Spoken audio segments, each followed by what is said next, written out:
El béisbol profesional ya no se mide solo en jonrones o efectividad, se mide en lealtad, y su precio acaba de fijarse en $4.7 millones. Lo que pasó con Miguel Rojas no fue una simple negociación de veterano, fue un terremoto cultural que expuso la profunda fisura entre la vieja guardia de la MLB y la nueva era dominada por el fenómeno Shohei Ohtani. Nadie vio venir la magnitud de la rabia que este modesto contrato desataría, pero fue el veterano Rojas quien, al rechazar una fortuna, se convirtió en el epicentro de una batalla por el alma del juego. Esa es exactamente la saga que 303 Titulares del Béisbol va a desentrañar con ustedes ahora mismo. Todo comenzó con un titular engañosamente simple. Miguel Rojas firmaba una extensión de contrato de 1 año y $5.5 millones con los Dodgers.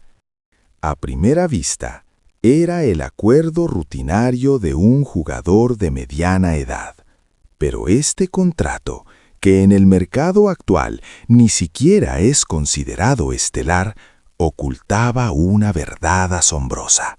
Los Mets de Nueva York habían puesto sobre la mesa una oferta monumental de $10.2 millones, casi el doble de lo que Rojas aceptó. Para un jugador que, con 34 años, nunca ha sido un All-Star o un líder en estadísticas ofensivas, rechazar esa cifra, unos 1.500 millones de yenes, era un acto de locura financiera o de convicción absoluta. La prensa especializada rápidamente catalogó la decisión de los Dodgers como una jugada maestra de química interna. Los Dodgers no solo retuvieron a un shortstop, compraron el ancla de su vestuario, afirmó el analista Ken Rosenthal en una declaración viral. Y es que el valor de Rojas es puramente intangible. Él es el profesor de la defensa, un mentor silencioso que ha trabajado con estrellas como Mookie Betts y Freddie Freeman, afinando sus fundamentos y manteniendo una cultura de alto rendimiento. Un dato crucial: en las últimas 3 temporadas, el promedio de DWAR de Rojas es de 1.2, una estadística que subraya que su impacto reside exclusivamente en la solidez que inyecta al sistema defensivo. Este no es un jugador de números llamativos, es el guardián de la tradición ganadora de la organización. La directiva de los Dodgers, que está obsesionada con el tricampeonato, dejó claro su mensaje. La cohesión interna y la lealtad al club valen más que el dinero de las contrataciones extravagantes. Pero esa misma lealtad, esa convicción, fue interpretada como un insulto personal por la otra parte del conflicto. Un joven que cree que el béisbol moderno solo debe responder al poder individual y al dinero. Juan Soto. La confrontación escaló a niveles dramáticos. Múltiples fuentes confirmaron que Soto, la mega estrella que ha estado en el ojo del huracán por sus propias negociaciones contractuales, contactó a Rojas directamente para presionarlo a aceptar la oferta de los Mets. El tono de la llamada no fue cortés, fue una demanda teñida de fervor casi mesiánico. Necesitamos que salves el béisbol americano. Los Dodgers están muriendo en marketing, no en juego. Soto supuestamente le espetó a Rojas, sugiriendo que la única manera de restaurar el equilibrio de la liga era debilitar la hegemonía de Los Ángeles. Pero la verdadera explosión vino 2 días después, cuando Soto, sin tapujos, lanzó una bomba mediática. En una entrevista ante las cámaras, no solo criticó la decisión de Rojas, sino que atacó abiertamente a la filosofía de los Dodgers, acusándolos de depender demasiado de los jugadores japoneses y de que su estrategia no es béisbol, sino un objetivo de marketing. Para muchos expertos, ese comentario cruzó una línea roja. No era solo rivalidad, era un ataque frontal a la diversidad y a la globalización de la MLB. todo ello impulsado por una frustración palpable. La opinión pública se polarizó inmediatamente. Algunos pocos argumentaron que Soto, como figura dominante del béisbol estadounidense, tenía derecho a expresar su preocupación por el supuesto desplazamiento del talento local. Este es el contraargumento clásico, que el dinero de los Dodgers, la firma de Ohtani por 700 millones y la incorporación de Yoshinobu Yamamoto están creando una liga de dos velocidades. Pero este argumento se derrumba ante la evidencia de que el béisbol siempre ha sido global, y Soto erró al enfocar su ira en la nacionalidad. El silencio fue roto por el propio Rojas, con una serenidad que contrastó con el arrebato de Soto. No necesito que nadie me dé lecciones sobre cómo ganar o sobre dónde está mi valor, declaró Rojas, desestimando la noción de salvar el béisbol como una ilusión de heroísmo fabricado. Pero su estocada más aguda se dirigió a la soberbia del joven. Si el béisbol se mueve por la envidia o la discriminación, entonces no es el béisbol puro que conocemos. Hablando de béisbol de verdad, Soto no tiene la edad para sermonearme. Esta réplica, fría y demoledora, resonó como un trueno. Fue el choque entre dos culturas, el orgullo del veterano curtido contra el ego inflamado del joven fenómeno. Pero la verdadera crisis llegó cuando Mookie Betts, conocido por su temperamento medido, intervino. La expresión de Betts en la conferencia de prensa estaba visiblemente tensa. Nunca en la historia de este juego he escuchado una declaración tan ridícula, comenzó. Betts defendió ferozmente a Rojas, honrándolo como el epítome del profesionalismo. Pero lo más importante fue su refutación directa a las insinuaciones xenófobas de Soto. El béisbol ha prosperado más allá de las fronteras. La verdadera fuerza nace de la aceptación mutua y la competencia. La nacionalidad no tiene nada que ver. Decir que la contribución de Shohei Ohtani es marketing es no entender cómo funciona el béisbol moderno.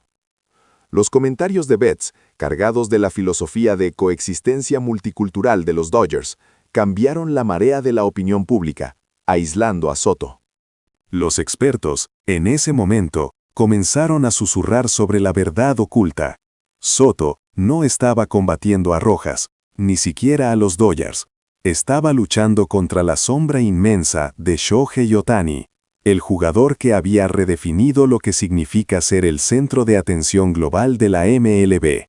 Ohtani es el epítome de la era de la meritocracia global, un fenómeno que no necesita validación de la narrativa tradicional americana. La frustración de Soto no es por un contrato de 5 millones, es por la pérdida de la centralidad, analizó un ex ejecutivo de la liga en un programa deportivo. Ohtani se convirtió en el rostro del béisbol sin depender de la historia de la estrella local. Los comentarios de Soto sobre el exceso de japoneses no eran una opinión, sino un grito de celos y de inferioridad ante el hombre que se llevó el contrato más grande de la historia y toda la atención. La realidad es que el impacto de Ohtani es incalculable. Su sola presencia elevó el valor de las franquicias, los derechos de transmisión y la audiencia global a niveles nunca vistos.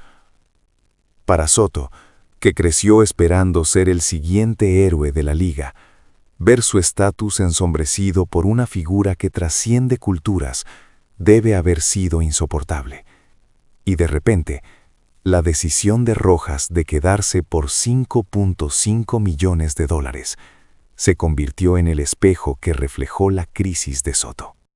Rojas eligió la cultura y el respeto sobre el dinero, mientras que Soto reaccionó como si el dinero fuera la única medida de valor. Esta saga superó el simple mercado de fichajes para convertirse en un referéndum sobre los valores que definen el béisbol del siglo XXI. La decisión de Rojas fue un triunfo de la integridad. La reacción de Soto, el lamento de una estrella que se siente desplazada por el flujo imparable de la historia. La trama se complejizó con una vuelta de tuerca. Otani se mantuvo en un silencio sepulcral durante todo el conflicto, pero su silencio fue la respuesta más elocuente de todas. Él habla con sus jonrones, con su disciplina, con su ética de trabajo, un estándar al que Soto, con toda su retórica combativa, no pudo replicar. Otani se convirtió en el criterio, y Soto fue quien no pudo adaptarse a ese nuevo criterio. El contrato de 5 millones que Rojas aceptó no es solo barato. Es, para la época actual, ridículamente bajo para un jugador de su impacto defensivo. Pero al rechazar 10.2 millones de los Mets, Rojas se transformó en un símbolo de lo impagable: la confianza. Demostró que un vestuario sólido vale más que cualquier cifra, y que la cultura de la victoria no se compra con chequeras, sino que se construye con años de dedicación silenciosa. Él no es un héroe de la ofensiva, pero es el cimiento que permite que los héroes, como Otani y Betts, brillen. La ironía final es que Soto, tratando de humillar a los Dodgers y a Otani, solo consiguió aislarse. Sus palabras no fueron vistas como defensa, sino como resentimiento. Ganaron la elección de Rojas y la postura de Betts. Y en silencio, ganó el hombre que lo domina todo sin decir una palabra: Shohei Otani. La pregunta ya no es quién es el mejor jugador, sino quién es capaz de aceptar y prosperar en esta nueva era globalizada de la MLB. Miguel Rojas eligió su lugar. Juan Soto eligió el conflicto. El béisbol ya cambió. Ahora, díganme, ¿creen que Juan Soto realmente estaba celoso de Otani o solo defendía una visión anticuada del béisbol?